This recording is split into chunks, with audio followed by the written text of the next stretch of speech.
So now we're moving on to our next incredible speaker. It's Maria Koutsoudaki from Vodafone talking about creativity and collaboration, two hot topics today. I can't believe no one's mentioned Christmas. So now we're on to Maria. Over to you.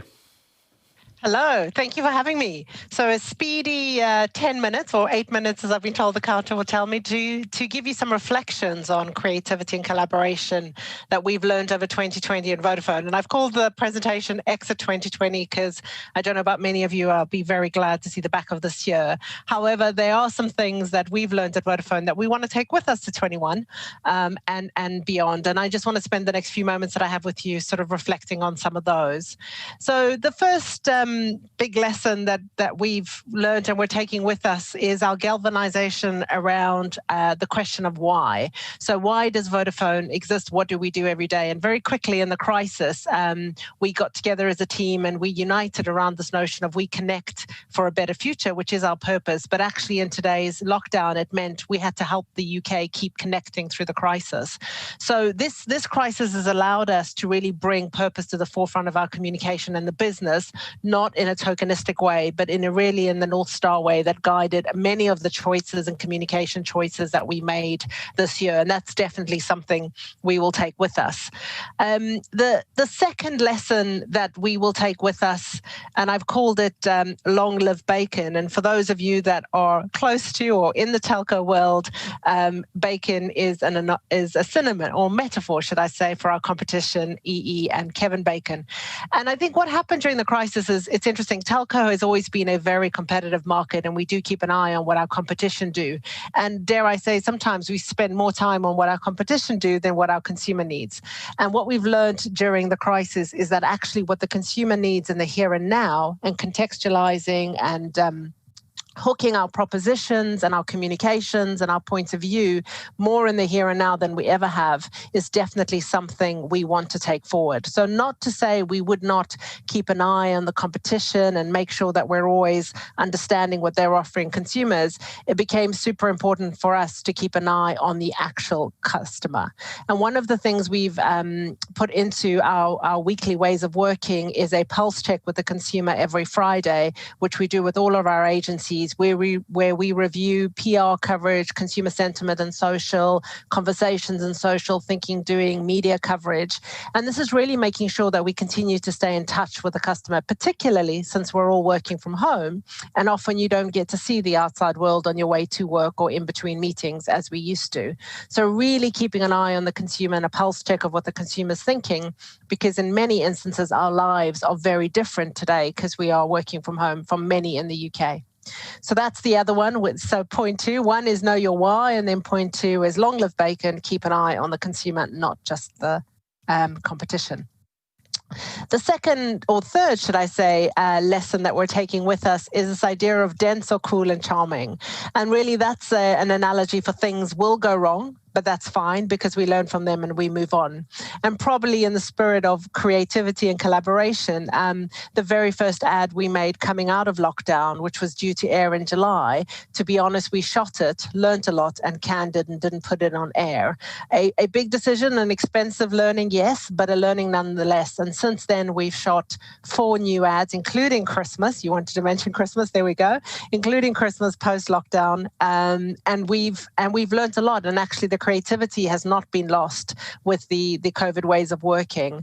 And we tried many things during lockdown and many things didn't work, and that's okay because the focus on our purpose, the understanding of the mission we were trying to achieve was enough for us to dust ourselves off and move forward. So we're going to take that forward with us. It's something we talked about but didn't necessarily always practice religiously in our day-to-day communication as a team, but this is definitely something we're taking forward. We also tried and spent money trying to pull together an event with ITV, which we got very close to doing in the beginning of lockdown, and it was so pertinent to do within the first couple of weeks of lockdown that the fact that we got delayed meant the idea again had to be put away, and that's fine. Because when it came to doing something similar the second time round, we had all the learnings and we'll be able to move quickly and execute it quickly, which was great. So keep trying. You don't know where creativity is going to come from. That's what I've also learned. Some of it will work, some of it won't. But give most things a go and be open to things because the catchphrase of this is an unprecedented period is absolutely true, and therefore you don't know what the playbook looks like, and you're not sure where the solution or the potential solutions will come from.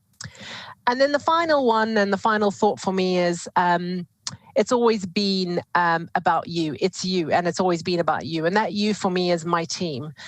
In this moment of being separated and needing to move really quickly, be high energy, high innovation, in touch with the customer, pivot on a breath because you don't know what tomorrow looks like, opening stores, closing stores, you really rely on your team. And by that, I don't just mean the team, my direct team at Vodafone, I mean my agencies as well. And we've really lent into each other, rolled up our sleeves, and gotten into the nitty-gritty together in order to get us through this crisis. And that's normal. We think like that all the time, but I think it's really come to fruition during the crisis. And now it's a behavior we want to take with us going forward, and really focusing on having the right team that we trust and empower to come up with the best solution, because you need many of them, because the plan you had yesterday isn't necessarily the plan you're going to execute tomorrow. So you do rely on your team to keep that energy up, keep that creativity up, to make sure we keep moving forward. And I never thought I'd beat the clock, but I did. And that is me. So those are some thoughts on things that we've pivoted to as Vodafone during the crisis. And we think we'll take with us into 21 when we say good riddance to 2020 very soon. Maria, thank you so much. Maria, fantastic talk. So we've got more time for questions, which is a joy. I'll let one from me first, straight of all. Thanks for mentioning Christmas. What's your Christmas wish for the industry? The Christmas wish for the industry. Or yourself. Everyone, I just think we can go into 21 and it feels like it will happen with a really positive, things are going to change, things are going to get better attitude, as opposed to feeling like January is an extension of December. So I'm really looking forward to, and I think the latest news on where the world is in terms of dealing with COVID is that positive news we needed to really go into 21 with hope and optimism.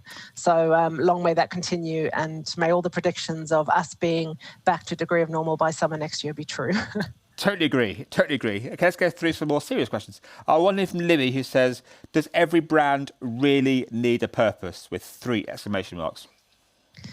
Yeah, and I don't think we should think of purpose as a very worthy thing, but you sell stuff and your stuff does things. And I think sometimes you've got to go beyond just what you sell and what people do with what you sell and why they need what you sell to really get into that messaging. And for me, that's enough purpose. It's not always about CSR programs or saving the world. At the end of the day, we are commercial organizations, and our purpose was simply to connect.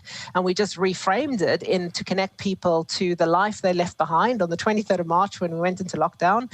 Your life on the 22nd of March was different, and connectivity gave you access to family, entertainment, fitness, education, and your livelihood. So our purpose was to make sure you're connected to that. I agree. Not everyone needs something up there, and it's some brands play there really well. Other brands, it's more tokenistic. So for us, it was just understanding that versus we just sell internet or we just sell mobile phone.